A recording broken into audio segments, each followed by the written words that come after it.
পৃথিবীতে কেউ তো স্থায়ী হয় না, হোক না সে ফেরাউন কিবা নমরুদ, কেউ ভবে চিরদিন রয় না, কেউ ভবে চিরকাল রয় না। পৃথিবীতে কেউ তো স্থায়ী হয় না, হোক না সে ফেরাউন কিবা নমরুদ, কেউ ভবে চিরদিন রয় না। চিল্লায় বলেন ঠিক কিনা?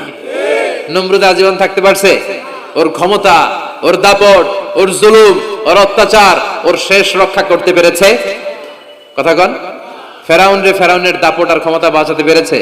এখনো যারা দাপট দেখায়, জুলুমবাজ, এদের ক্ষমতা দাপট এদেরকে বাঁচাতে পারবে না। বাঁচানোর মালিক একজন, চিল্লায় বলো তিনি কে?